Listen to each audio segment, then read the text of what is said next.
Sasama at susunod. Sa Lucas chapter 9, verse 57 hanggang 62. Sasama o susunod. So ito po yung mga naka-attach about sa amin na naghahasik po ng salita ng Panginoon. Ay yung, ito po yung isa sa programa natin na dapat ma-encourage po tayo na pagdating ng panahon po, tayo po ay makasama po ng Diyos. So ang sabi po, sasama at susunod. So marami pong doon po sa, nung mangyari po yung pinagbawalan na po tayong gumamit ng basement po, pati yung sa Paronia, doon po sa Salmia po na napansin din po namin na marami pong mga kapatid na hindi po nakakarating doon sa gawain kasi na hindi po nasanay sa ganitong pagtitipon na hindi po malawak ng lugar. Then kahit hanggang doon sa nung last week po daw sa Paronia, nakita ko rin pong ibang mga kapatiran na hindi na po dumadalo kasi nga doon sa yung sitwasyon na akit ka sa building, punta ka sa ibang floor, ganyan. Dito naman sa ating ganoon din, yung may isang kapatid na nag-text sa akin na, "Kuya, wala po bang pag-asa doon sa ating basement sa kabila?" Actually, kung magbibigay lang po yung may-ari doon ng building na may assurance yan na hindi tayo uhuli ng pulis, actually, mas agasi, nuhuli pinagbawalan lang. Kasi yung isang grupo ng, dalawang grupo ng mga churches dito na kakilala ko sila doon sa area, doon sa kabila sa Magula, hindi naman po sila umalis doon sa basement. Actually, nagbigay sila ng assurance yung mismo may-ari ng building. Sabi ng may-ari ng building sa kanila na magpatuloy lang kayo, hindi naman kayo uhuli ng pulis. Pag na mayroong checking, siya po ang haharap. Hanggat maaari daw, walang hindi makadisturbo sa mga kapitbahay at walang yung party-party sa loob, hindi sila pinagano nung may-ari ng building. So sabi ko doon sa kapatid na hayaan niyo po hanggat sa tayo po ay payagang muli makapagdao sa building na may basement o kaya malaking lugar man. Hanggang ngayon nga yung nakausap namin na yung broker ng real estate, nagbigay siya ng assurance na hanapan tayo, pero hanggang ngayon hindi pa naman siya tumawag. Pero sabi niya, huwag daw tayong magpag-usap sa iba at siya lang daw yung kakausapin. So nawa po tayo po ay makabalik po sa isang lugar para din po sa mga bata na mayroon pong maluwag na mapagdausan yung mga bata sa tuwing tayo po ay tipon-tipon. So ang sabi po rito, lahat po ng nag-aangking sila ay Kristiyano at mga alagad ay nagnanais na makasama ng Panginoon at makasunod sa Kanya. Dito sa buhay nito ay maging walang hanggan. Ayun pa man kung ating babasahin ang mga salaysay sa Biblia, malinaw na hindi lahat ay nagagawa ang ganito. Malungkot silang humiwalay sa Panginoon sapagkat natatanto nila na hindi pala nila kayang sumama at sumunod. Sino lamang po ang makasama at makasunod sa Panginoong Hesus? Atin pong suriin po dito sa Lucas chapter 9 verse 57 hanggang 62. So Lucas chapter 9 verse 57 hanggang 62, ako na lang po ang bubasa, no? Sabayan lang po niyo ako. So ang sabi po sa chapter 9 verse 57-62, yung kasing yung grupo namin sa Saudi, mayroon pong mga kasama na ko ron na kagaya ko rin na mabot na sila ng 35 years sa Saudi, nandun pa sila. Karamihan sa kanila nagpupurgod na yung iba, yung mga nakasabay ko noon, umuwi na po sila. Then mayroon pong mga karamihan sa kanila na mga elders doon. Pagdating sa Pilipinas, nagtatayo po sila ng mga gawain, Bible study, simbahay. Then mayroon pong mga pumanaw na, bumiyahin sila, bumalik sa Panginoon. So karamihan sa kanila, yung pagsunod nila ay mayroon pong mga sagabal na dumating sa kanilang buhay, unang-una, lalo sa pamilya. So ang struggle ng mga kasama ko doon, lalo yung mga matagal doon na hindi talaga nila mayroong mga membro ng kanilang pamilya na hindi po tumatanggap sa Panginoon. Pero nakakalungkot mag-isipin doon na bilang mga gawa sa Panginoon, kagaya ko, matagal na po sa Panginoon. Actually, 30 years na ako by this coming September 3 dito sa Kuwait at September 4. September 4 pala. Then, that was 1987 na tumanggap ako sa Panginoon. Isa lang po sa membro ng pamilya ko, yung kami magkapatid, ang naisama ko sa gawain. Lahat yung puro ko naisama ko sa Bible study, napatanggap ko sila. Then yung bunso lang namin po yung productive yung resulta ng pagtanggap niya. Yung ngayon sinasabi ko na meron siyang dalawang anak ng pastor, din nung mamatay yung nanay ko, nandoon din yung dalawa kong ay yung pinsan ko, Taas ang na sunod. pamangkin kong pare. Itong pula. So, Dalawa. parang very religious yung dahan-dahan dating lang. nung Dahan-dahan panahon na yun. Kasi dahan-dahan. nagkaroon ng kunting Tandaan mo. kunting disagreement doon sa ang gagawin doon sa katawang patay na. Din ako tahimik lang at yung mga side ng sa bunsong kapatid, kung paano po ba ipaliwanag yung pagsama natin o pagsunod sa Diyos. So nagkaroon po ng konting yung konting kaya nga nung sabihin sa akin ni Kuya John, Kuya punta ako diyan. Nakapag na ako ng book ng eroplano. Actually ang pamasahe noon back and forth 20,000 halos. Sabi ko, Kuya John, huwag ka lang muna pumunta kasi habang kami sa salita ng Panginoon, nagkakagulo-gulo. So baka hindi kita ma-entertain at magkakaroon ka lang ng konting sa amin. So sabi niya, sige, din lang po ako matutuloy ko yan. So yung pagsunod sa Diyos, maaari siguro masigasig tayong nasa isip natin na, Lord, bilang isang manggagawa, ano po bang narapat kong gawin para yung aking pamilya ay maisama ko at sumunod sa iyo. Yun po yung maraming, kahit nung way back 1997 na nasa Saudi ako na tumanggap po ko sa Panginoon, yun po yung struggle ng bawat mananampalataya. Yung bawat tumanggap sa Panginoon, yun po yung struggle na kung paano po natin maisama yung ating pamilya at paano sila makakilala sa Diyos. Maliban doon sa mga bata dito, sila gaya ng Lao, sa si Mark na bata pa sila po ay, o yung iba sa inyo dito, sila po ay nakarinig ng salita ng Panginoon. Dahil magulang nila ay mga Christians. So, yun po yung struggle ng ating mga kasamahan, then unti-unti po yun na para bang hindi naman siya naglaho. Yung iba napunta ng Amerika, then yung pagpupunta sa Amerika, ang nasa isip natin, green pastures siya, pero pagdating doon, nagiging kauhawan mo yung salita ng Diyos kasi hindi mo naman maisishare yung salita ng Diyos doon sa mga puti. Hirap na hirap yung aking mga kasamahan na magsishare ng salita ng Diyos doon sa mga puti. Paano na may paliwanag, kung paano yung pagsunod, kung paano yung pagsama sa mga gawain, kagaya ng mga Bible study, o yung mga sharing dahil sa labas, magbibigay ng mga tracts, hindi po nila nagagawa. So yun po yung isa sa mga nakikita kong hindi man siya failure sa buhay ng isang Kristiyano, kundi siya po ay isang matatag na ibinibigay sa atin ng Diyos na bilang manggagawa, nariyan po yung ating kasigasigan na may hasik yung salita ng Diyos. Kasi na siya, nalalapit na po. Maramdaman po natin, kita mo yung panahon natin ngayon, para ba siyang napakadali lamang yung isang araw. Napakadali yung sinabing next Friday, mayroong praise and worship, mayroong Bible study, mayroong prayer meeting. Napakadali po niya, parang saglit lang yung pag-ikot. So, ang pakiramdam ko, malapit na po siya. At ang pakiramdam ko naman, by October, matapos na yung visa ko. 3 months lang siya eh. So, paalam lang po kung ako po iuwi ng October. Hindi pa uwi. Sabi nga ni Martin kagabi, ilang bis po na rin yung lisensya po. Sabi ko, nakadalawang 10 taon po ako. Nakadalawang 10 taon. 10 taon, ibig sabihin 20 years. Sabi ko, dagdagan po ng isa pang 10, di 30 years na siya. So praise the Lord po, no? So yun po yung sinasabing sasama at susunod sa ating Panginoon. Then sabi po sa Lucas chapter 9 verse 57 hanggang 62, ang sabi niya, samantalang sila naglalakad, may isang lalaking lumapit at nagsabi kay Jesus, sasama po ako sa inyo kahit saan. Bago po ako magtuloy. Pagka, yung bang, tingnan po niyo yung ating buhay Kristiyano, di ba? Busy tayo sa trabaho, minsan pagdating natin sa trabaho, maraming mga nagbibigay sa atin na kung minsan yung ating buhay Kristiyano, susubok tayo pagdating doon sa ating trabaho. Minsan biglang tumataas yung boses mo, biglang, basta ganun yung mga pangyari. Pero naranasan ko siya, habang nasa trabaho ka, iyon mo yung audio ng Bible. Sabi ko, parang ibang pakiramdam ko. Habang narinig ko siya, pagkatapos maraming problema dumarating doon sa trabaho, parang ang gaan mo makipag-deal doon sa mga tao na iba-ibang Egyptian, may Bangladesh, mayroong Indian, tapos kanya-kanya silang karakter.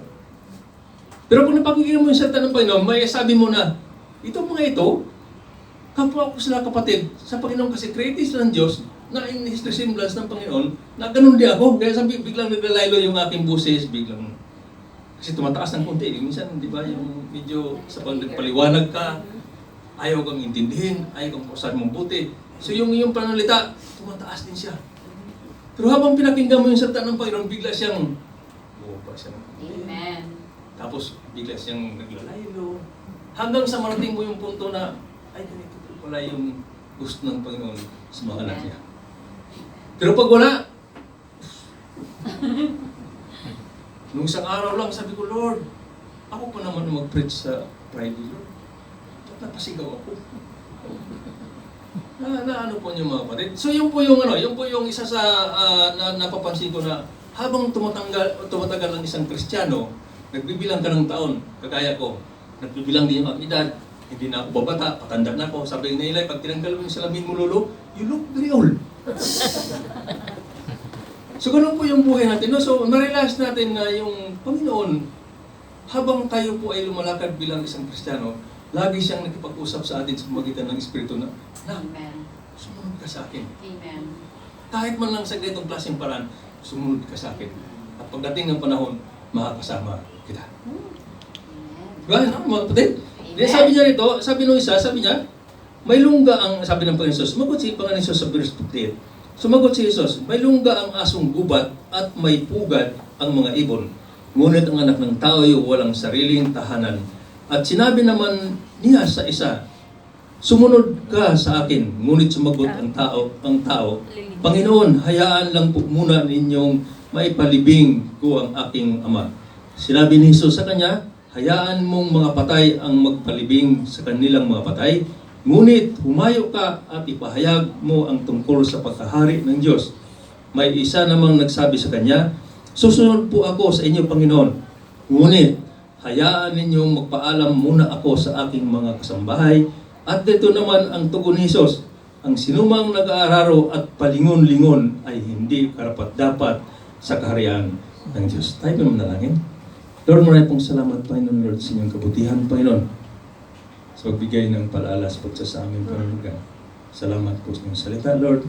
At salamat din po, Panginoon God, na nariyang ka lagi, Panginoon God, na binigyan niyo po kami lagi ng inyong salita, Panginoon, na siyang bibigay sa amin ng kalakasan, sa aming paglalakad, Panginoon God, bilang isang Kristiyano, Panginoon. Salamat po, Diyos. Pagdalangin po, Panginoon, sa pangalan po ng Panginoon.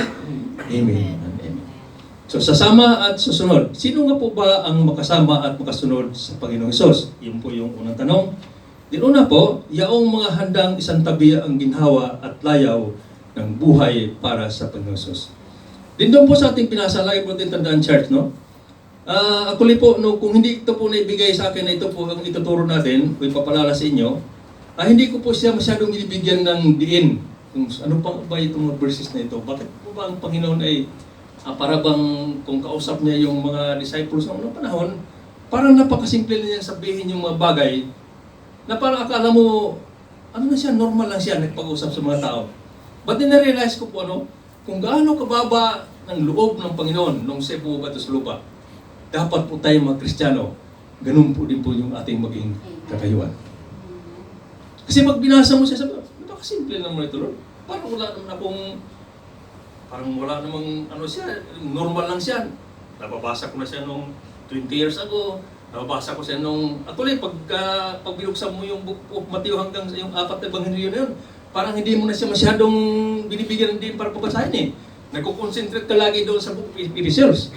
Yung book of Acts hanggang sa Revelation. Yun po lagi mong binabasa, tinitingnan mo siya.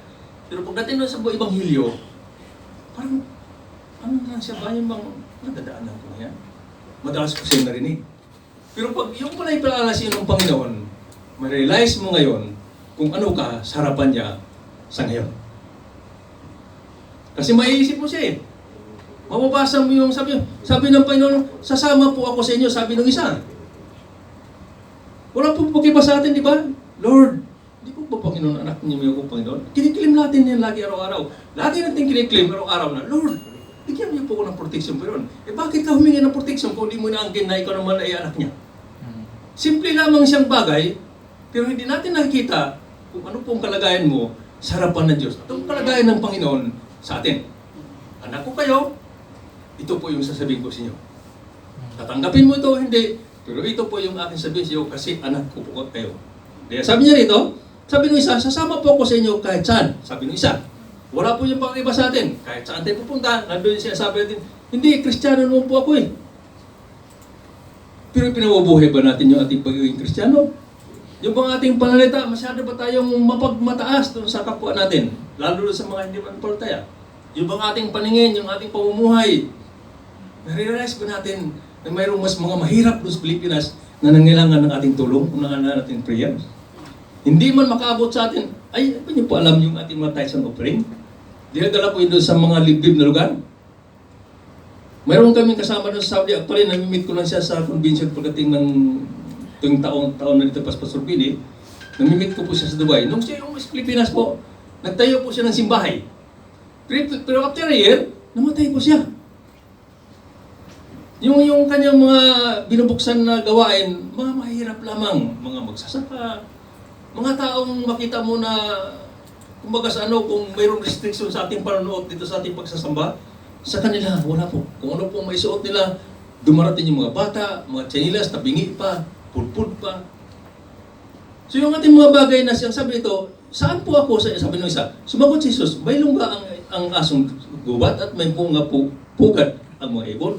Ngunit ang anak ng tao ay walang sariling tahanan.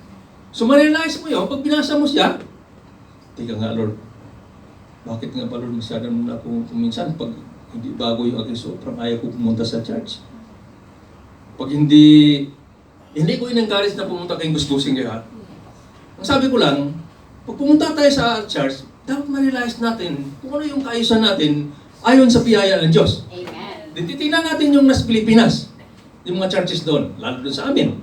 Yung sinasabi ko sa isang kasama namin sa Saudi na last year lang siya namatay. Isa po siya elder doon. Lahat po yung mga membro niya, makita mo, napakahirap lamang. Pero ang sabi ng Panginoon, sabi niya, may lungga ang asong gubat at may pugad ang mga ibon, ngunit ang anak ng tao ay walang sariling tahanan. Ba't ka sasama sa akin? Ba't ka susunod sa akin? Di ang sabi ng may isa, hindi. Sabi niya rito, sasama po ako sa inyo kahit saan ka man pupunta. Pero totoo ba na sasama tayo sa Panginoon? Naisip ba natin yung mga kalagayan ng mga tao doon sa ating Pilipinas? Yung mga mahirap doon sa Pilipinas ng mga Kristiyano, na ipagpipray po ba natin, Lord, pakainin niyo po sila, Panginoon. Kung ano po yung kinakain namin sa Kuwait, Panginoon, pakainin niyo po sila, Panginoon. Nasasabi kayo natin yon? Pero ang sabi natin, sasama po ako sa inyo kahit saan. Di ba ganun tayo? Kahit saan eh. Narito nga tayo yun eh. Kasi ibig sabihin, sasama tayo sa Panginoon. Sabi niya rito doon sa sabi niya, ang Biblia ay puno ng mga salaysay at babala tungkol sa labis ang pagpapahalaga sa layaw at yaman. Naisip ko po yung ganung umaga, no? Kasi, although hindi naman po kami magaling mag-preach, hindi kami magaling magsalita, pero pag kami po yung naatasan, gigising kami na alas 4. Babasa, tapos biglang may magtitext, kumusta na po kuya? Ito po, nagbabasa. So, ibig sabihin nung pag nagbabasa, ibig sabihin, tatayo kami. Ito, nagbabasa. Din nung sa araw rin, may rin noting din, text, kumusta na po kayo? Sabi ko, nakakalamang taga, pag may edad na, laging kinukumusta. Sabi ko, ito po, nagbabasa kasi schedule ko po sa Friday. So, kadalasan yan, babangon kami ng alas 4 para po magbabasa. Pag-meditate, amin pong ipulay-pulay yung salita ng Panginoon. Din na namin po namin kung ano po yung mensahe ng Diyos. Kaya ngayon maging parang sentiminto ako eh. So sabi niya rito, labis, ang sabi niya, ang sabi ko, ngayong umaga, habang nakaupo ko ron, binubuksan ko yung 2 concordance. Naghahanap pa ako ng, hindi pa ako satisfied doon sa aking nabasa. Hindi pa ako satisfied doon sa binasa ko doon sa outline. Naghahanap ako ng 2 concordance. Natagpuan ko yung isang salita ng Diyos. Sabi ko kay Reggie, saan ka na? Punta yung Igor na yun. Nabasa ko ba niya si Igor? How humble siya na nag-pray siya. Di ba tayo pa nag-pray tayo sa mga, Lord, bigyan niyo po ako ng dito pa. Lord, huwag niyo pong hayaan na dito. Pero ang prayer ni Igor, hindi ganun. Sabi ni Igor, huwag mo lamang akong pagyamanin. Sa ano? At huwag mo naman akong huwag na pakainin. Sa ano? At huwag mo naman akong hamakin. Si ano, Solomon. Dahil kung hamakin mo ako, maging hamak din yung iyong pangalan. Ganun po yung ating Panginoon. Hindi niya tayo ihahamak. Tayo yung humahamak, di ba? Kaya ang sabi ko nga, Lord, di ba yung Biblia, Lord, ay revelasyon ito, Panginoon? Sabi ko, di ba yung Biblia pa yun, ito po yung revelasyon? Pero habang binabasa ko siya, sabi ko, Panginoon, revelasyon po yan, Panginoon, doon sa history na ibinibigay mo sa bawat isa sa amin na malaman namin kung sino ikaw. Revelasyon naman talaga ito eh. Hindi naman ito sikreto. Sabi nila, ito daw ang Biblia, ay sikreto daw. Kaya nga pag nagbasa ka, sabi nung pagtiyuhin ko, pag nagbasa ka raw nito, masisira ang ulo mo. Talagang masisira ang ulo mo. Kasi hindi mo siya binasa ayon sa kalooban ng Diyos. Gusto mo lang malaman kung ano siya. So sabi ko nito kinumaga, sabi ko, Panginoon, ito po pala yung istorya ng revelasyon mo sa bawat mananampalataya sa iyo. So ganun po yung buhay Kristyano. Sabi niya rito, sabi niya ito, sa layaw at yaman, ito ay naglalantad kapag kinakailangan na nating pumili kung alin ang ating higit na pahalagan at tuntunin sa buhay. Hindi tiyak ang pagyaman at pagpananaga ng material kung tayo ay magiging mga tunay na alagad ng Diyos. Wala pong kasiguraduhan yan. Kaya nga meron kami isang elder na kasama ko sa Saudi noon, namatay yung asawa niya I think one week ago. Sister Edith. Actually, nag-meet pa kami noong 2018. Sabi ko, ate, ang tagal na po kita hindi nakita. Bilang po kami ng taon. 2018, sabi ko na nasa magto-25 years na po ako sa Korea. Kaya hindi na po kita nakita. Nasa Amerika po sila. Din ang mga kapatid namin sa Saudi noon, mga engineers lahat, karamihan sa mga engineers, mga nurses, mga pamilya, nagmamigrate po sila sa Amerika. Din sa loob ng 20 years, never po na ma-experience yung fellowshipping ng ganito ng kapwa Pilipino. Ngayon, kung gusto nila makipag-fellowship, pupunta sila sa malaking mga churches. Doon makita mo yung mga preaching nila na hinahanap mo para sa iyo. Kasi nauuhaw ka sa salita ng Panginoon. Doon sa salita ng Panginoon, ang sabi mo, Lord, dapat yung salita ng Panginoon ay mangusap sa akin at magagawa ko siya habang ako'y nabubuhay sa mundong ito. Pupunta sa doon sa mga churches na pakalaki, lalo yung sa Texas, napunta ng isang kapatid. 25,000 yung attend sa loob ng isang sesyon, sa loob ng isang ganitong klaseng fellowshipping. 25,000, wala kang ibang nakilala kundi yung asawa mo lang. Paglabas mo, ampaw yung iyong paglabas doon sa church. Kasi wala ka namang ka-fellowshipping doon, nakikinig ka lamang doon sa 45 minutes na sermon ng, actually hindi pa nga sermon na. Parang semi-sermon siya na mayroong pagdalang mga, walang ibang dinadala kundi yayaman ka pag nasa Kristo ka, yayaman ka kung ikaw matuwid ang iyong pamuhay. Lahat po yan ay sinasabi nila at marami pong na-encourage doon sa mga sinabing gano'n na patuloy po silang nagcha-charge doon sa malaking church na ito. Yung kapwa mga elders ko sa Saudi na hinahanap na yung ganitong klaseng fellowshipping, magkakilala, kakain sama-sama, magpupwentuhan. Pagdating sa church, magtatanungan na saan si kapatid ito. Pero hindi nila na-experience yun nung sila nasa loob ng Amerika. Hindi ko sinasabi huwag kayo pumunta, ha? Pumunta po kayo. Sabi po niya rito, ang tiyak lamang na aking makikilala ang Panginoon at matutupad ang nais niya para sa ating mga buhay. So yun po yung mga na-experience. Kaya nung mamatay po yung kanyang asawa nung last week lang, ang bulat ko kasi nung ipinopost yung kanyang picture, kung paano ko siya nakilala noon, ganun pa rin yung kanyang itsura hanggang ngayon. Pero yung kauhawan sa salita ng Diyos hanggang sila po ay nakapagtayo ng gawain itong litli lamang. Kaya mayroon po tayong Jesus First Christian Ministries po sa California. Di bakit kailangan isintabi ang layaw? Di sabi po ito sa Matthew chapter 6 verse 24, walang aliping makakapaglingkod ng sabay sa dalawang Panginoon sapagkat kapuutan niya ang isa at iibigin ang ikalawa. Paglilingkuran ng tapat ang isa at hamakin ang kalawa. hindi tayo maaaring maglingkod ng sabay sa Diyos at sa kayamanan. Yan ang sabi doon sa yung mga kapatid ko doon sa Saudi, no, mga kasama ko, way back ano bang years lang umalis doon. Umalis ako noong 1990, din sila umalis sila ng 1992 o 93. So 93, kasama mo ngayon, so 20 years ago, yung kami po ay hindi nagkasama-sama.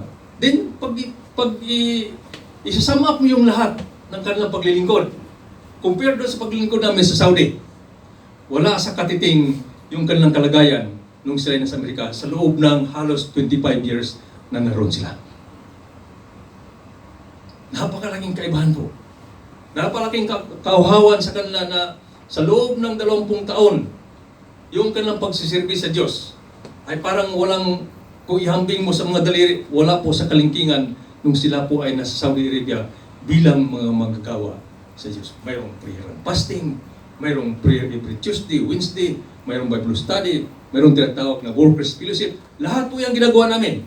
At wala pong magkaiba ito. Noon, talagang loaded kami. Ngayon nga, medyo wala si Kuya Ray, kaya wala yung Bible studies ka lang kay Mark. Pero kadalasan po, loaded po siya sa lahat ng araw dahil yun po yung iniisip namin na dapat ang isang Kristiyano, pag ikaw gustong sumunod sa Diyos, lagi ka pong busy sa gawain ng Diyos. At wala pong makapaganon. Hindi ka matitinag ron. Mayroon kang trabaho, mayroon kang mga anak, mayroon kang pamilya. Walang makakatinag doon kasi ang inaasam-asam mo ay yung ikay sumama at sumunod sa Diyos. Pero sa ibang bansa, di ba, isang testimony ng isang kapatid natin, sabi ng isang kapatid natin sa nasa Canada, sabi niya, Kuya, ba't ba ako napunta rito? Kaya sabi ko, ang kasalanan ko lamang, ipinagdadrive kita para kumuha ka ng iyong mga papilis dito sa Kuwait. Pero kung tanungin mo ako kung bakit ka nakarating ng Canada, yan ay sa iyo at ang Panginoon. So nakuha po niyo mga kapatid? So hindi tayo pwede maglingkod sa dalawang Diyos. So maaaring maging busy ka sa gawain pag nasa Amerika ka na. Maging busy ka sa gawain pag nasa New Zealand ka, sa gawain. Sa gawang panghanap buhay. Maaaring busy ka sa Canada o Australia ka. Busy ka sa lahat ng mga bagay niyan. So ano po paglilingkod mo? Nahati ngayon yung Diyos at yung trabaho mo. Kasi doon sa lugar na yon, ba't ba yung Amerika at Canada yung ating napag-usap? Wala kong ano ha? Wala akong ano. Basta na-picture lang sa akin yung itong mga kapatid na nagtitik sa akin na mabuti pa kayo, Kuya, busy kayo sa gawain dyan. Wala ka na bang balak na magpupurgod? Sino bang walang balak? Mabuti nga yung lakad ko, di pa disformado. Dahil sa edad ko, yung mga kasabay ko, medyo ano na sila, yung lalo yung pinsan kong kababata ko, sabi niya, anong kinakain mo at ba't ka? Sabi ko, wala naman kasi yung iniisip kundi katanggap ng sweldo, yung padala, kung sinong sa mataas sa Pilipinas, naroon lahat yung problema mo bilang isang Kristiyano. So yun po yung ano, sabi dito, hindi daw pwedeng paglilingkuran ang ng tapat. Sabi dito, hahamakin yung isa, at yung isa naman ay talagang mamahalin mo. 3 years na. Mamahalin mo yung isa o hindi mo mamahalin yung isa. So pagdating doon sa ibang bansa, itong mga kasama ko kaya ko lang sinashare kasi marami silang text sa akin, marami yung mga sinasabi, bakit nandiyan ka pa? Isipin mo yung tanong na yan. Bakit ka nandiyan, Kuya Lo? Sabi ko, parang sakit naman, natatawin ka, ba't ka pa nandyan? Parang sakit, di ba? Ba't ka pa nandyan? Tagal-tagal mo na sa Kuwait. Di na sabi nito, sa bakit kailangan isang tabi ang layaw ang layaw? Ang sabi ito sa Matthew 13:22. Basahin ko po siya sa verse dito. Ang binhi naman na hulog sa may damuhan, matinik na halaman, ay naglarawan ng mga taong dumirinig ng mensahe, ngunit dahil sa pagkakabalisa sa maraming mga bagay at pagkahumaling sa kayamanan, ang mensahe ay nawala ng puwang sa kanilang puso at ito ay hindi nagkaroon ng bunga sa taong iyon. Paano daw ang sabi? Sila po ay pagkabalisa nila sa maraming mga bagay at pagkahumaling sa kayamanan. Kaya ang nangyari, hindi po naging makabuluhan yung salita ng Diyos na tanggap nila. Hindi pupunta ngayon sa isang gawain. Ay hindi pa totoo yung sinasabi na ni Kuya Lupir doon sa Kuwait. Kasi yung Diyos sa amin, iba eh.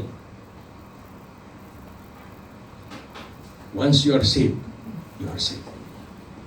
Hindi po yan totoo. habang panghawakan mo yung salita ng Diyos, at kumilos ka at gumawa ka, ayon sa pinanghawakan mo, masisig ka. Pero pag ito'y iwanan mo, wala na yung kaligtasan na tinatanggap mo sa Panginoon. Yan. Sabi niya nito, bakit kailangan isang tabi ang layaw? Sumagot si Jesus. Ang sabi niya, sa mayang binata, ang sabi niya, ipagpili mo ang lahat ng iyong ari-arian at ipahagi mo sa mga mahirap ang pinagbilhan. Magkakaroon ka ng kayamanan sa langit pagkatapos bumalik ka at sumunod sa akin. Yung po yun ang gusto ng Panginoon. Hindi ko pa sinasabi, binta niyo yung bahay sa Pilipinas. Hindi pa nga tapos yung paghuhulog eh. Kasi bibinta ko na. Binta namin yung kotse pa, Kuya Loper. Hindi pa nga tapos paghuhulog yung kotse namin. Bibinta namin. Lahat po yan ay sinasabi ng Panginoon na itong sitwasyon na ito ay dumarating sa buhay mo. Kaya mo siyang gawin kasi sinasabi ng Panginoon. Wala pong bagay na hindi natin kayang gawin kung sinasabi naman ng Panginoon. Kung tinutuntun natin yung kalooban ng Diyos, lahat ng bagay ay pwede nating gagawin ayon sa kanyang kalooban. Wala pong hindi.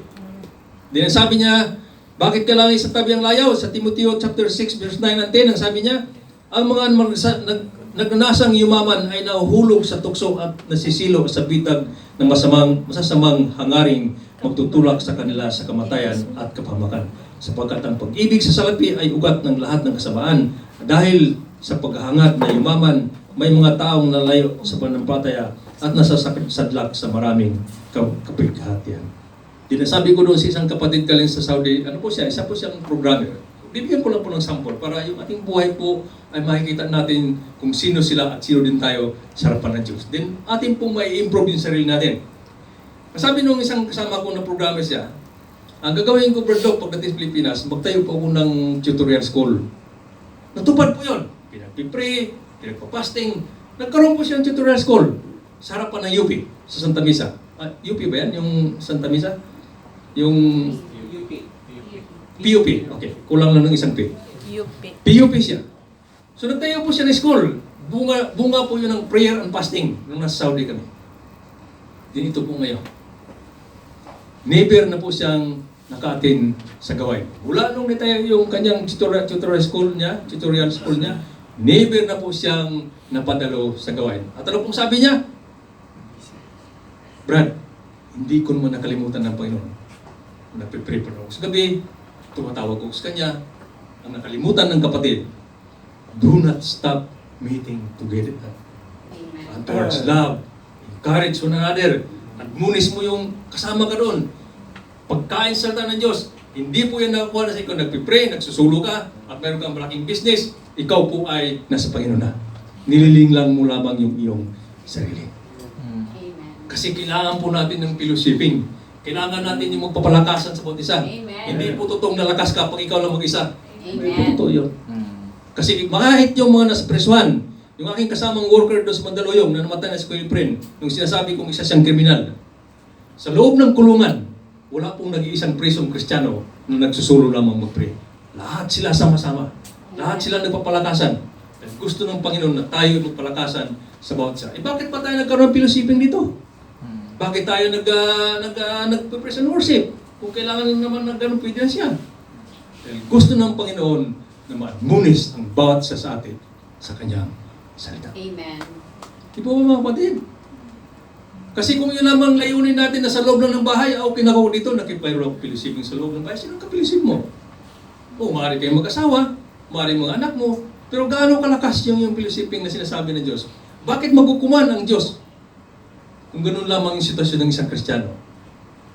Bakit siya magsasabi na huwag kayong huminto sa pagsasama-sama? Huwag kayong huminto na mag-encourage sa daan niya? Huwag kayong huminto doon sa pag-ibig na kung kayo ay magkasama-sama? Bakit niya minimensahe yun? Kung kailangan lamang na ikaw lamang mag-isa ay pwede na sa loob lang sa tahanan. Pwede siguro kung ito po ay mayroong kadahilanan. Amen po, Charles? Amen. Dinasabi po rito, sapagkat ang pag-ibig sa salapi ay ulat ng kasamaan. Ibig sabihin naman dito na pag inibig natin sa salapi, ito yung ugat ng lahat ng kasalanan kasi inibig mo siya eh. Pero kung hindi man siya inibig, hindi naman siya maging ugat ng kasalanan. Kaya maraming mga Kristiyano na nahulog sa bitag ng kasalanan pagdating sa salapi. Invest dito, invest doon, invest roon. So pagdating sa investment, Mayroon po ba kayo nakitang Kristiyano na naging milyonaryo? Christian ha? Pero may-ari ng Pepsodent, multi-millionaire siya, naging Kristiyano siya, nag-witness siya sa mga churches, na ako po'y ganito, yung aking income, iniwanan ko lang yung kapiraso at yung lahat ng mga ito ay amin pong binibigay sa gawain ng Diyos. May-ari ng Pepsodent yun. Nakita niyo yung ano niya, yung kanyang testimony?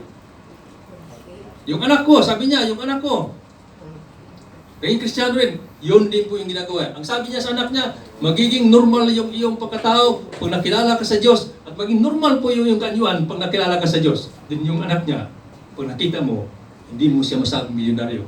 Din lahat ng income nila, halos yung binibigay nila sa gawain at itinutulong sa gawain ng Diyos. Although Diyos yung provide, ang ginawa, ibig sabihin tulong at bibigay, ibinalik lamang nila yun doon sa kagawain para yung gawain naman na yun ang siya mag-i-spread para doon sa mga nangailangan at dapat maligtas pa pagdating ng panahon. Pero pag Kristiyano ka, papasok ka sa business at hangad mong dumami yung pira mo pag-uwi mo, iwan ko lang ha kung sa ibang churches, pero sa Jesus First Christian Ministries, mga kasama ko sa Saudi, lahat po yan. Ni kahit isa sa kanila, walang yumaman. Yung si Pastor Ros Corcuera sa Colgary, nagtayo sila ng batching plan, hindi po nagpo-prosper. Tinawag ulit siya ng Panginoon. Namamaster siya. Nasa Canada siya ngayon. Yung aming isang elder na nasa Cavite, namamaster doon, ang sabi roon, siya po ay nagnegosyo ng ready-made.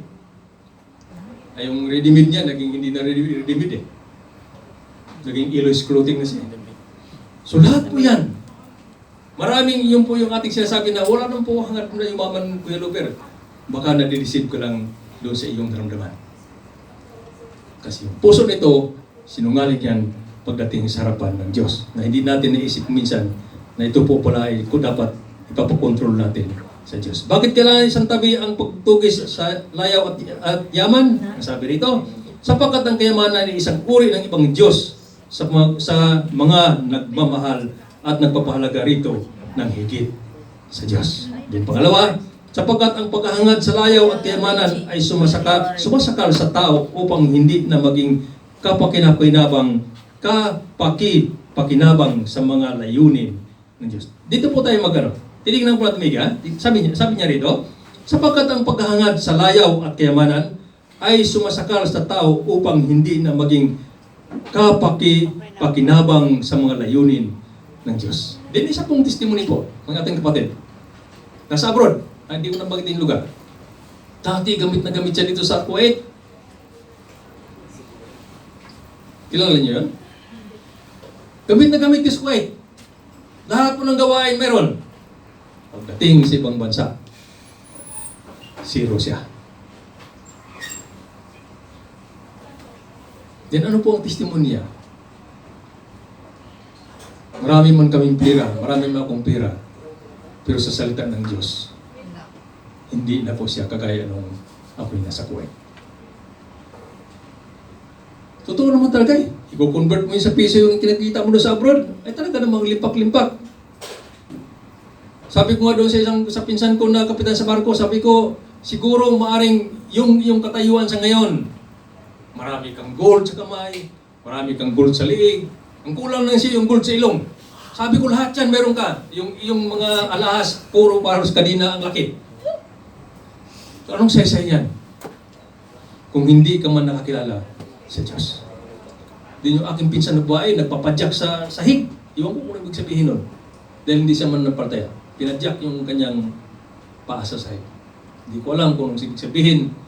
Pagka ibig sabihin niya doon, sabi ng Panginoon na pag kayo hindi bubuksan ng pinto, ipapadyak niyo yung baka ginagamitan niya ako.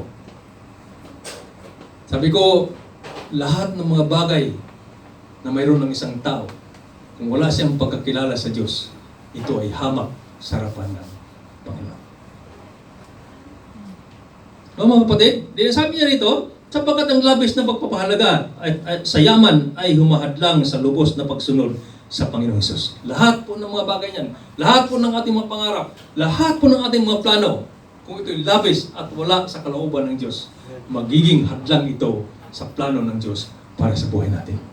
Maaaring pag-uwi natin, baka yung ating kasigasigan ng ating sa gawain, prayer meeting, Bible study, lahat ng tawag ng prayer chain na nagagawa natin. Pero pagdating natin sa Pilipinas, doon nasusubok yung ating pagiging Kristiyano. At maramdaman mo yan pag ikaw ay nagbabakasyon. Bakasyon lang yun Maramdaman mo yan pag ikaw nagbakasyon. Malalaman mo yan kung iyong pagiging aktibo sa gawain dito sa Kuwait. Malalaman mo yan pagdating mo sa bakasyon kung gaano ka aktibo sa mga bagay na naroon sa Pilipinas at hindi sa gawain. Nasubukan niyo mga kapatid? Ako lang pala nakasubok. No, Ate Christy, no? Baka will natin. Then sabi niya rito, sapagkat ang paghahangad sa layaw at yaman ay bitag ng naglalayo sa tao sa pananampalataya at nasasadlak sa maraming mga kapig at yan. Isipin mo naman, yung inatinang kong church doon sa amin. Kasi napakalayo ng GF doon sa Sambuanga, wala pang GF doon. Nakita ko yung pastor. Dinsuot ko yung aking sapatos na galing sa Harads. Sa H&M pala, hindi Harads. Mas maganda doon sa suot niya. Yung kanya, putput, yung sa akin buo pa, kaya nga lang H&M. Ay, sa iba. Parang yung aking nararamdaman, sabi ko, Lord, Pastor Panginoon, tapos ikaw galing sa abroad, wala ka man lang may abot para bilhan mo ng sapatos. Nakuha po yung mensahe ko mga kapatid. So maaaring yung mga bagay niyan, siya yung magdadala sa atin, yung pahatak, imbis pa abante, doon sa kalooban ng Diyos. Kasi makakalimutan natin yung iba at inuuna natin yung ating kalagayan bilang isang Kristiyano. Ang isang Kristiyano, malaking questionable yun. Dapat natin makikita kung sino yung mga kapatid natin na dapat nating tulungan pagdating sa pangailangan ng mga materials na bagay. Isipin yung pastor, pulpulin yung sapatos. Tapos nakita ko po yung mga upuan ng plastic, kanya-kanyang pangalan. Sabi ko, bakit mga pangalan yung mga upuan nila? Yung pala, pag dumating yung mga matin, dala-dala na yung kanilang mga upuan sa bahay. Kaya sabi ko, Lord, pagdating ng panahon, Panginoon, pagpurgod na ako, Panginoon. Kahit man maging ganito, Panginoon, yung church na maumpisan ko, Panginoon, praise the Lord, Panginoon. Kahit man ganito sa kababa, Panginoon, alam ko po, Lord, na yung iyong puso, yung aming mga puso, Panginoon, kung kami po ay magsiserve sa inyo, Panginoon, nalaman po niyo, Panginoon, hindi magitan ng makinang na aming mga sinusuot, o makinang yung aming mga inupuan, o sa kagandahan ng aming mga sinuot, kundi nakita po yon sa puso ng bawat isa sa amin. Yung po yung aking pinagpipray. Kaya umaga lang sabi ko, Lord, nakita ko isang kapatid, ipinupost na yung gawain sa probinsya. Sa Aklan. Sabi ko, kahit man ganyan, Panginoon, pag-uwi ko, Panginoon, basta magamit mo ako sa inyong gawain. Meron po nangarap sa inyong ganyan? Di ba ang pangarap natin, Lord, pag-uwi ko, Lord, napaayos ko yung bahay namin, Lord. Medyo lalagyan ko siya ng bakod para yung mga bata pag naglaro, is na mapalayo. Naglagay ko ng tanim dito, naglagay ng dito. Para lagyan ko ng bakod yung asinda ko, Panginoon. Dumating yung bagyo. Lumubog yung asinda mo. Naging kawawa kami. Nangyari sa atin o hindi? Nangyari po. Sus, pagkalaki pong kung makita lang niyo yung pader na ginagawa sa 15,000 sa 15 hectares na ginagawa ng pader malulula ka nang sabi mo napakabuti po ng Panginoon sa buhay ng kapatid nito. Pero one time lang. Sabi ng Panginoon siguro, hindi yan ang gusto ko na. Gusto ko sa iyo yung simple lang yung buhay mo.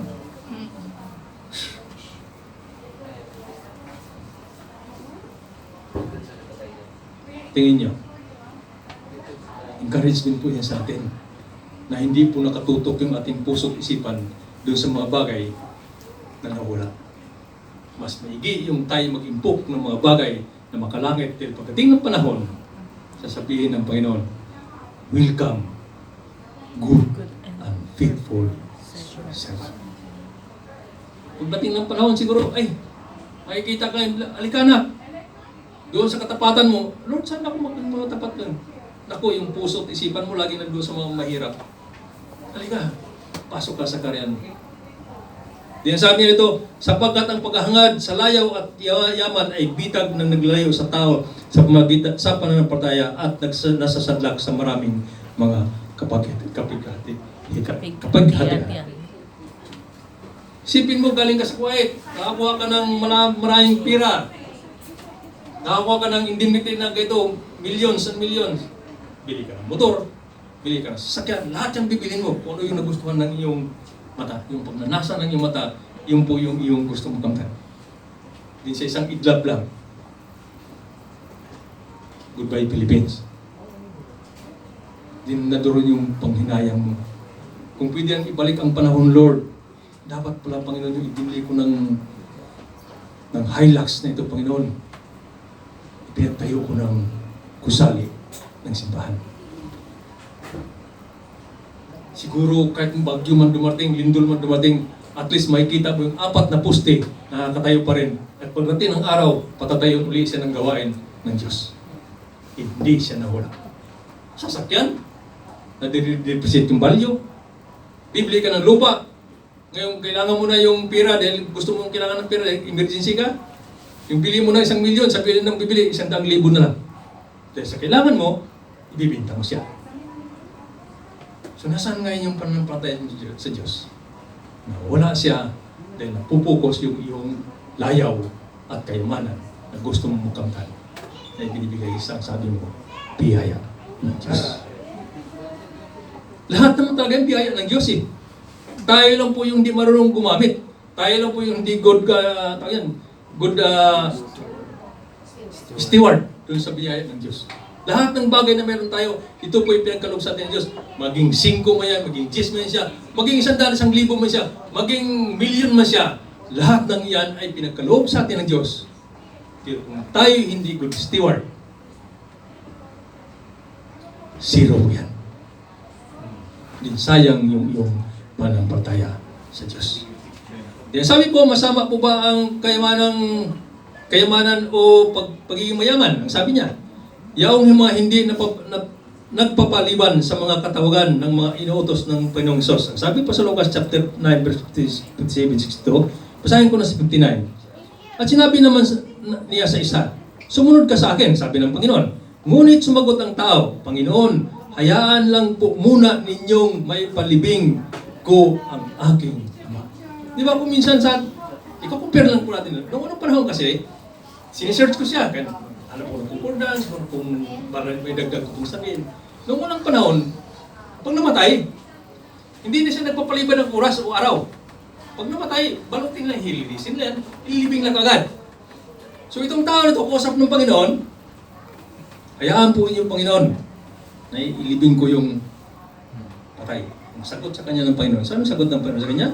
Sinabi ni Jesus sa kanya, hayaan mong mga patay ang magpalibing sa kanila mga patay. Ngunit mayo ka at ipahayag mo ang tungkol sa paghahari ng Diyos. Kaya karamihan sa atin, tinatawag tayo. Wala namang di tinatawag sa atin. Ikaw ba, tinatawag ka? Siya ba, tinatawag? Tinatawag po tayong lahat. Pwede tayong tawagin ng Panginoon sa panalangin. Pwedeng, ilan man tayo pag nalangin tuwing Tuesday? Alam ko po na kayo nasa bahay, alam ko po pagdating ng devotion nyo, nanalangin din po kayo para sa church at para sa mga kapatiran.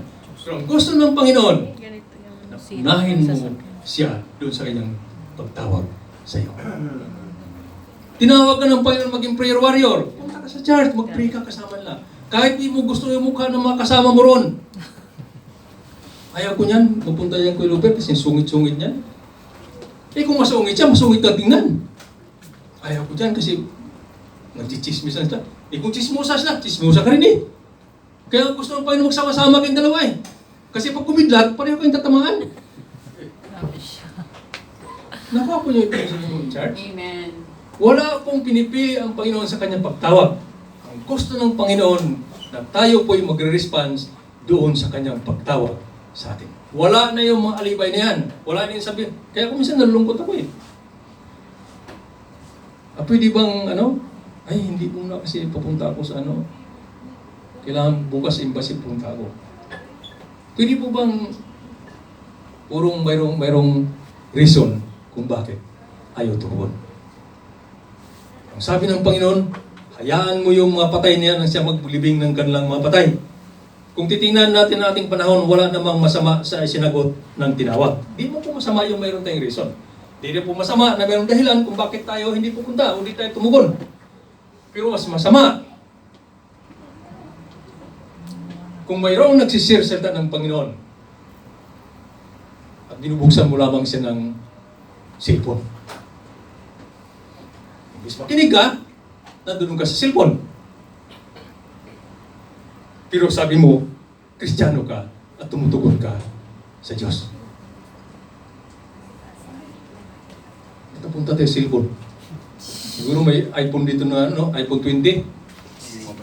Ang may kuno pang Diyan sabi nito, wala namang masama sinagot ng tinawag. Hindi mo masama. Masama ba yung magkahawak ka ng telepono? Ano malay ko kung naginig ka sa akin through FB? Diba, nandiyan ka sa hulihan, o nakasarapan ka, bukas mo yung cellphone, nakaharap ka sa akin, hindi ko alam. Baka pinanood mo ko sa FB, mas iba yung siguro ko sa FB kasi sa actual, mas okay lang yon. At least mayroong pulse na picture na nakita mo. Kaya sabi nito, sabi niya, wala namang masama sa sinagot nung tinawag. Libing muna ako ng patay. Di na sabi pa nga nung isa, sabi nung isa sa kanya, ngunit hinayaan niya magpaalam din yung isa. Sabi niya, magpaalam muna ako doon sa aking kasambahay. At sabi niya, ganito naman ang tugon ni Jesus. Ang sinumang nag-aaral at palingon-lingon ay hindi karapat-dapat sa kaharian ng Diyos. Kaya ang isang Kristiyano na puro na lang reasons, puro na lang reklamo, Kristiyanong wala nang sinasabi kundi ganito, ganyan. Ako na lang. Lahat po yan ay walang puwang sa kaharian ng Diyos. Kaya dapat sa ngayon, maging straightforward tayo. Kung tayo sumunod sa Panginoon, susunod ka ng walang mga kadahilanan sa harapan ng Diyos. Pag oo. Pagod po ako, kuya. Hindi ko kaya. Praise the Lord. Kaysa yung unahin mo po, kuya, punta muna ako ng embassy, i-clear ko lang yung aking indemnity. I-clear ko yung aking, kung pwede ba akong magbigay ng tawag ito, ng mga kasama doon sa bahay na nag-run away. Pwede naman siya pagpaliban. Pwede mo siyang gawin na, pwede mong gawin yung bukas kaysa sa gawain na tinawag ka na, pero dapat ikaw ay pumunta sa prayer meeting kasi kailangan na ikaw ay makasama, dahil kailangan na ikaw ay makipag-fellowship sa kanila at yung prayer mo, kailangan din ng church. Marami tayong alibay, di ba? Pero ang sabi ng Panginoon, kung ako ngayong kalabaw, na may nag-ahawak ka na nag-araro, kung palingon-lingon ka, babalikan kita eh. Mayroon bang kalabaw na tutuwa na pag nag-araro ka, ikaw nag-araro, hayaan mo lang siyang kung saan siya pupunta? Hindi. Dapat ikaw pa nag-street ka habang nag-araro ka. Kaya sabi ko, walang puwang daw, sabi niya, ang sino man nag-araro at palingon-lingon ay hindi karapat dapat sa kaharian ng Diyos. Kasi yung po yung mga Kristiyano sa ngayon, marami pong palingon-lingon, marami pong makadahilanan, marami pong ganito, marami pong ganyan, at hindi sila makapag-serve sa Diyos ng diretsuhan. Kaya sabi ng Panginoon, wala sa-isa yan. Wala yan puwang sa aking kaharian. Kaya yung sabi ng kasama ko sa Saudi na dating presidente sa Union sa atin, na napakalakas ng Union, yung tinatawag na alok. Sabi niya, siguro Brad, pag nasa langit tayo, ikaw nasa loob, ako nasa pintuan lang. Hindi po nyo na-imagine yung ganung mga klaseng pinto? Kaya ang sabi ng Panginoon, pagdating ng panahon, maghahari kayong kasama ko. Sabi ni Lord, bakit maghahari itong kasama kong Kristiyano, tamad na tamad ito? Pero Kristiyano, meron ba Kristiyano tamad? Walang Kristiyano tamad. Pero ang pangako ng Panginoon, maghaharing kasama. Kaya sabi ko, agrabyado naman ako niyan, Lord. Napakatamad to, kasama ko maghahari. Nakuha po niya mga kapatid. So, anong tingin nyo? Makasama siya maghari o hindi? Pero ang pangako ng Panginoon, pagdating ng panahon, kasama ko kayong maghahari. At hindi ako papayag na yung kasama kong Kristiyanong tamad, kasama ko siya maghari. Dapat buntot ko yan. Diyan na yung sulihan, Lord. Huwag mo itabi sa akin yan, Lord. Hinaharangan nga ng upuan eh. Anong ginawa? Hinagbangan yung upuan, hindi tinabi. O, di tamad. Tapos sabihin mong kasama mo maghari doon sa langit? Ay, hindi. Sa pagdating ng panahon, yung sinasabing New Heavens and New Earth, sinasabing milenyo. So, ano po ba, Charles? Nakikita po niya yung yung isang picture na inano ko sa inyo, pinipresent ko sa inyo. Maghaharing kasama ng Panginoong Kristo. Tang sabi, ang lahat ng sinumang nag-araro at palingon-lingon ay hindi karapat-dapat sa kaharian ng Diyos. Kaya sabi ko doon sa aming Egyptian na engineer, kasi ang yabang niya, manager siya. Sabi ko, hindi ako manager. Katiwala lamang ako doon sa palasyo. Wala akong problema. Maging tawagin mo akong servant sa palasyo, I have no problem. Sabi ko, for as long as I receive my salary. Sabi ko sa kanya, for as long as I receive my salary, walang problema. Sabi mo sa akin, Taal, bring this, bring that. Walang problema sa akin. Huwag mo lang akong patalunin at walang sabihin sa akin na isusuka yung aking pagiging Kristiyano. O di natauhan siya. Di bigla siya naglalaylo. Sabi niya, you know, Mr. Loper. Dati Loper. Nagiging Mr. na. Mabuti lang, hindi naging Mrs. So yung buong buhay natin Kristiyano, kung mayroong mga kadahanan yung kadalahilanan yung mga palingon-lingon natin, maraming mga bagay yan na hindi lamang natin napipicture yung mga bagay yan. Na atin lamang siyang, parang hindi natin siya binibigyan ng diin. Maliit man siya o malaking bagay. Nasa isip natin, okay lang. Kasi may Lord naman ako. May Kristo naman ako. Pero sabi ng Panginoon, lahat ng mga nag-araro na palingon-lingon, wala siyang puwang sa aking kaharian. Umupo ko ngayon, Lord, nasaan po ba ako, Panginoon? Ano po ba yung kinalagyan ng Panginoon? Ano po yung sinasabi, Panginoon, na lahat nag-araro, Panginoon, palingon-lingon, Panginoon? Ano po ba ibig sabihin niyo, Panginoon? Hindi napakadali lamang po. May gawain, dito ka. Dito ka. Dito ka. May gawain, dito ka. Dito ka. Ayaw mo doon sa gawain na gusto ng Diyos. Pero inaangkin mo, Kristiyano ka. Din sino ang nalapastangan? Na pangalan? Pangalan ng Panginoong Kristo. Kung namura ko yung Egyptian na manager na yung kahapon, di ibig sabihin sino yung lapastangan ko? Nilapastangan ko yung pangalan ng Panginoong Kristo. Kung nagpadala ako doon sa isang grupo na sabi niya, ang pagmumura, ito, biblical yan. Hindi minura ko na siya, kaya niwala ko doon sinabi niya. Isipin mo yan, yung pagmumura.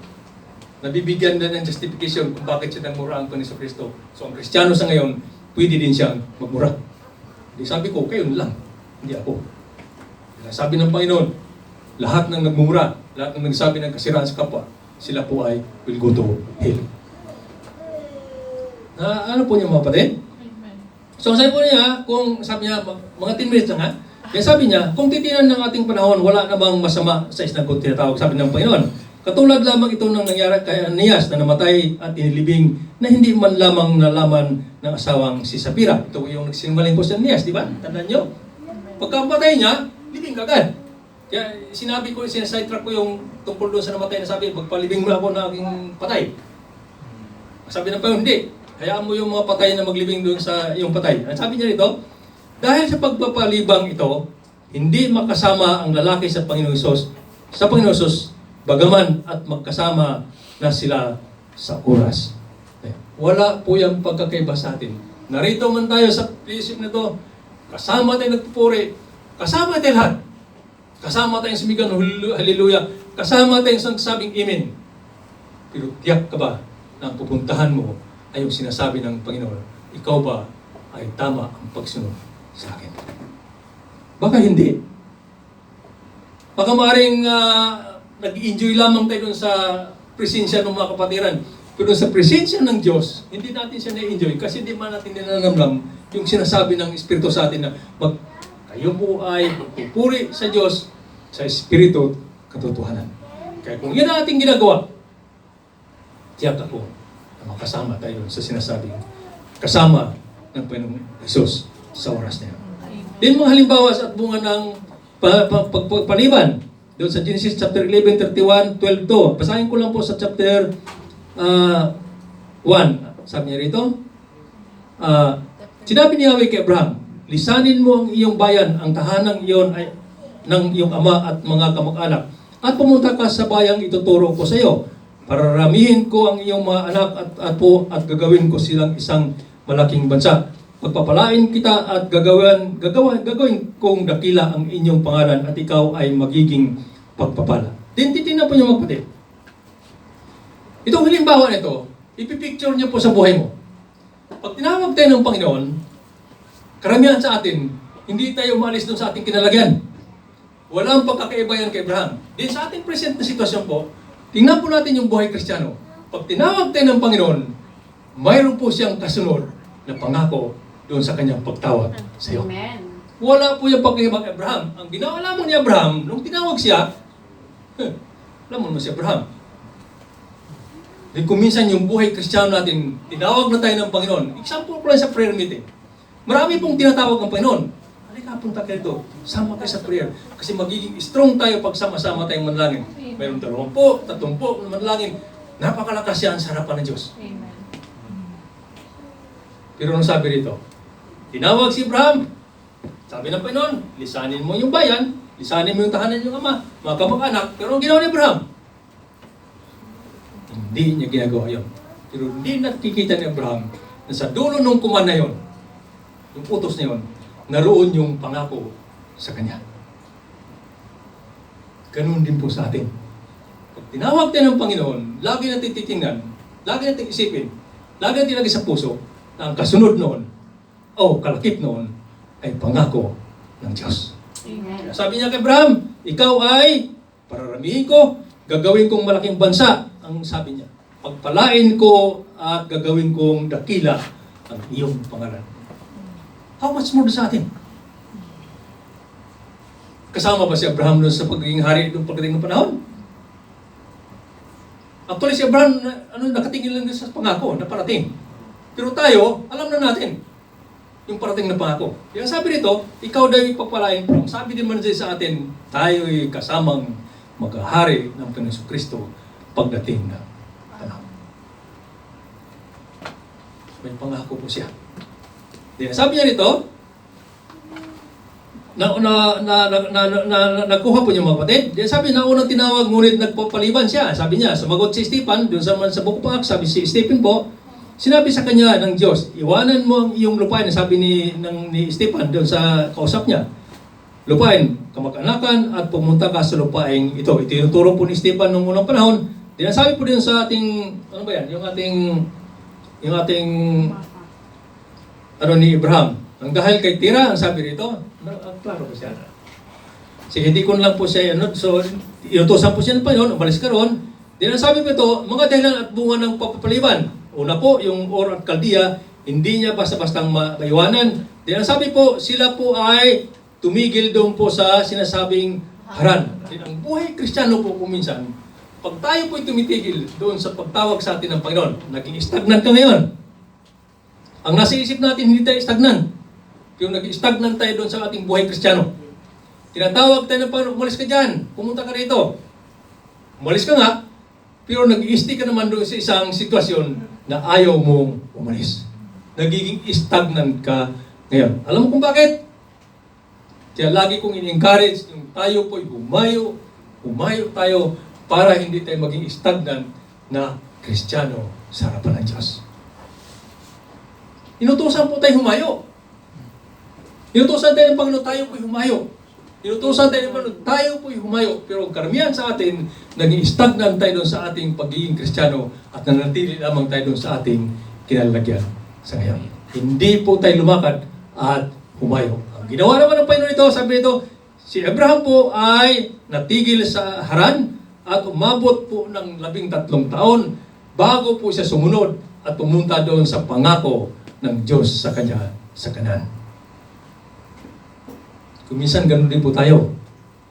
Habang may lakas pa tayo, habang may kakayahan pa tayo, habang kaya pa natin abutin yung ating gustong minimiti sa ating buhay, nagiging stagnant tayo kasi ang naisip natin, we are blessed doon sa ginagawa natin sa araw-araw bilang isang Kristiyano. Pero ang totoo noon, tayo po ay nandoon lamang, parang si Abraham.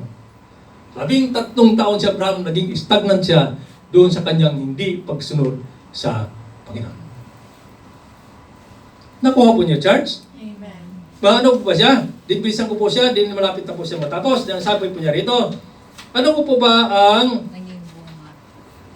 Sinasabi niya ito, ano nga po ba ang naging bunga ng pagpapaliban ni Abraham? Ang mga bunga ng pagpapaliban ni Abraham ay naantala ng halos 13 taon ang pagdating si Canaan. Iba ang kalagayan ng Canaan nang dumating si Abraham. Alam ba ni Yahweh na maantala si Abraham? Siya ba ang nagtakda ito? Di pangalawa po, hinihintay ng Diyos na mawalan ng kakayahan magkaanak ang mag-asawang Abraham at Sarah bago ibinigay si Isa. Doon po tayo magkukuha ganun. Kung minsan, kaya kasi natin. Kaya natin gumawa, kaya natin kumilos, kaya natin lahat yung mga bagay niyan. Kaya ang Panginoon, kung minsan, parang hindi mo siya paramdaman. Kasi may kakayahan ka eh. Anong gusto mo sa buhay mo? Bakit pa ako maging magpapasting ako ng 3 days o magpapasting ako ng 40 days? Bakit kailangan ko ba siya? Mayroon naman ako kakayahan. Ang nangyari ito, ang Panginoon ay hindi siya kumilos hanggang sa hindi na kaya ni Abraham. Ganon din po yung buhay Kristiyano. Sa ngayon kaya natin.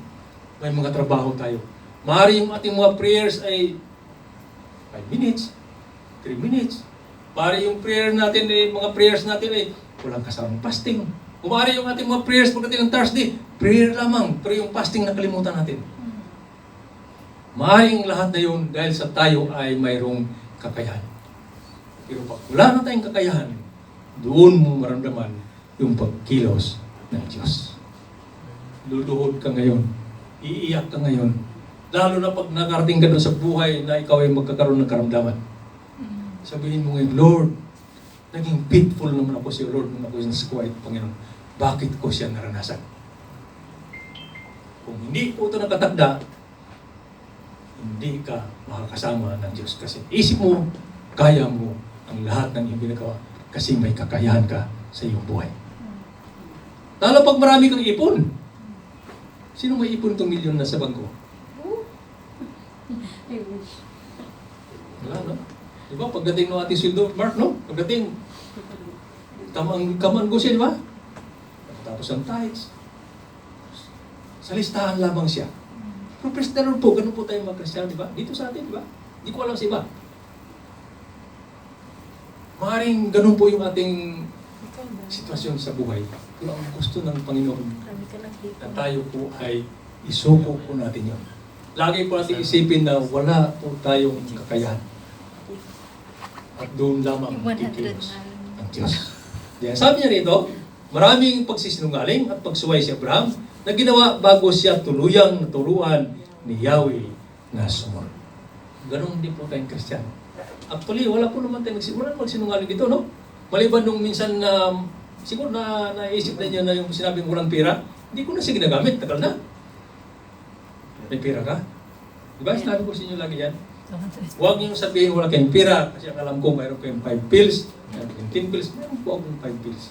Pera yan. Pag sinabi ko ng pera, Wala. talaga. Yan sabi ito, maraming pagsuway, maraming pagsinungaling, at yung po ay bago siya naturuan ng Panginoon, inalis mo na yan, Abraham. Kasi hindi na niya kaya. Yan sabi po, yung mga handang ituon ang sarili sa mga pinapagawa ng Panginoong Hesus sa buhay. Din ang sabi po rito, diretso na lang po tayo. Ang paglilingkod sa Panginoong Hesus ay pagtatalaga sa sarili na higit na siyang napahalagahan 10 ng kanyang mga ipinagawa kaysa ibang mga kaabalahan ng buhay. Marami ang naligaw sa paglilingkod dahil hindi nakatuon ang kanilang paningin sa mga katawagan na inutos ni Yahweh sa kanila. Marami ang inuubos ng kanilang mga lakas at talino, mga lakan-lakarin, kaibigan, pag-iimpok, paghanda sa kinabukasan. Hindi naman sana masama ang mga ito kung tama pa rin ang paglalaan ng panahong paglilingkod.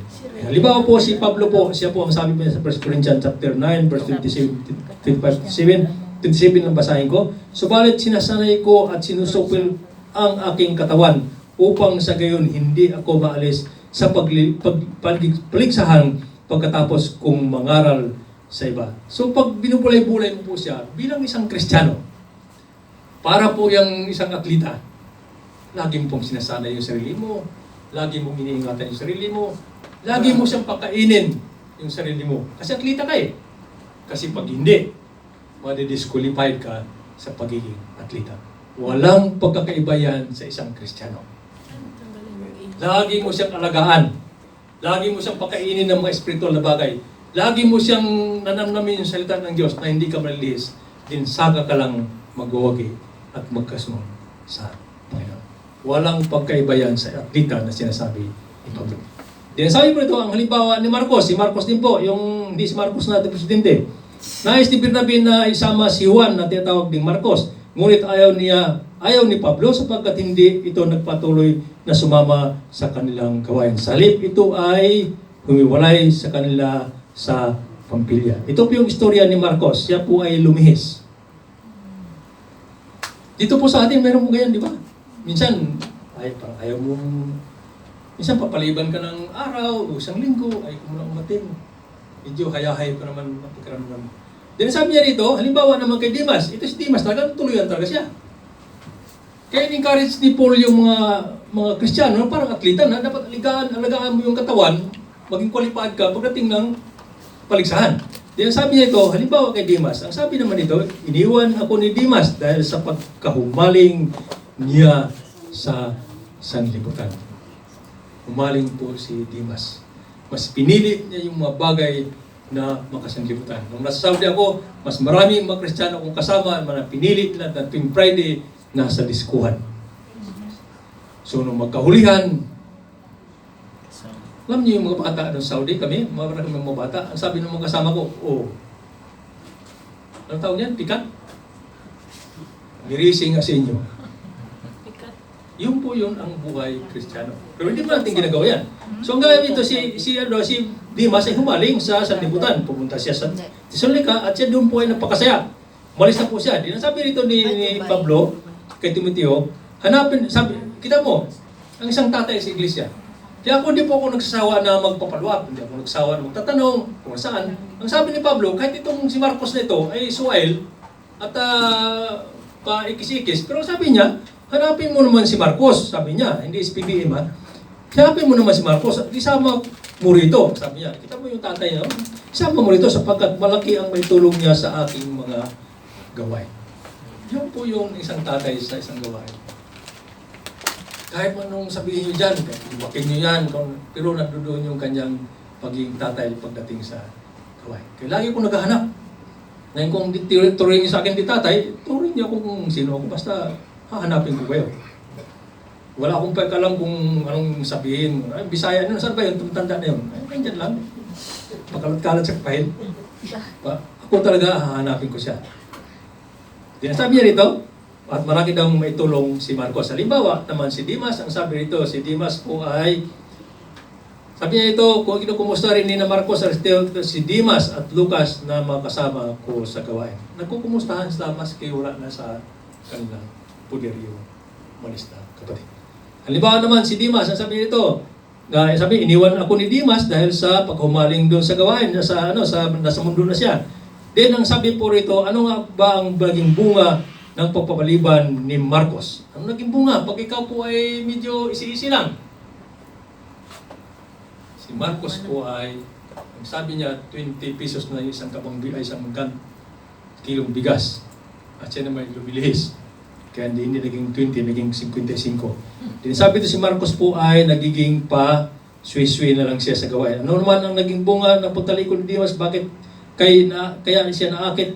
Ang sabi rito, siya din po ay nagiging, tawag ito, yung pawala na sa puder ng Diyos. Sino nga po ba ang makasama at makasunod sa Panginoong Hesus? Una po, ito po tayo tatapos. Una po sabi, yaong mga handang isang tabi ang ginhawa at layaw ng buhay para sa Panginoong Hesus.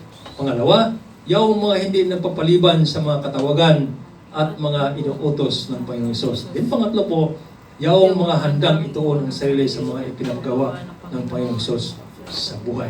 I-share ko po sa inyo, way back 1994-95. Sabi sa akin ng isang kapatid, yung namaster dyan sa kabila. kung saan nagpupunta yun sa ating kapatid. Ang sabi niya sa akin, Kuya, mayroon pong binibintang house and lot, tig-isa tayo. Sabi ko, hindi ko po siya kailangan. Ganun ako extreme nun, hindi ko po siya kailangan. Ang paniwala ko, sabi ko, mayroon po akong matutulugan at magkaroon po ako ng tahanan na hindi ko idadaan sa pangutang. Dinlitli lang, sabi ko, kumusta nga pala yung bahay at lupa na hinugulugan mo? Sabi niya, Brad, impas na po siya. Ibig saya. Impas na po siya. Ibig sabihin, totally, ano na siya, nahulugan niya. Then ikaw, sabi niya sa akin, sabi ko niya, Brad, doon sa paniwala ko, na mayroon akong matutulugan at mayroon akong matitirhan kahit wala akong bahay na kinukuha, binigay sa akin ng Panginoon. Amen. Tuwing uwi ako, di mo ako natutulog sa karsada eh. Nagtulog po sa karsada, di ba? Pag uwi ko ito ba, ano po kayo? So, ganun po yun. Di ko sinasabing huwag kayong magkaroon ng bahay. Pero isang example po yun sa akin panampalataya. Ang Panginoon po, hindi po nagpapabaya sa kanyang Amen. mga anak. Ang sabi po nito sa pagtapos, maraming mga dahilan ang isang alagad upang ipagpaliban o talikuran ang kanyang paglilingkod sa Panginoong Hesus. At marami sa mga ito ay kaya niyang bigyan ng katwiran. Totoo po yan. Sa kabilang banda, isa lamang ang kanila kailangan dahilan upang papahalagahan ang higit sa lahat ng ang paglilingkod nito. Wika nga ni Pedro sa Panginoon, saan kami pupunta? Nasa iyo na ang mga salita ng buhay na walang hanggan. Huwag po tayong paantala o palibang sa buhay. Maglingkod po tayo sa Panginoon at simulan na kaagad ito. Magsanay po tayo at magpaturo upang magawa natin ito ng wasto at kaigagaya sa ating Panginoong paglilingkuran. Sa gayon, wala tayong ipagsisisi o paghihinayangan pagdating sa walang hanggan. Doon po tayo nagtatapos. Maraming pong salamat kapatid. Salamat po. Purihin po ang Panginoon. Salamat po Diyos sa iyo pong patuloy na pag-ingat at patnubay sa gawain nito, Panginoon. Salamat sa inyo sa Lord. Ito pong dalangin sa pangalan po ng Jesus. Amen. Amen.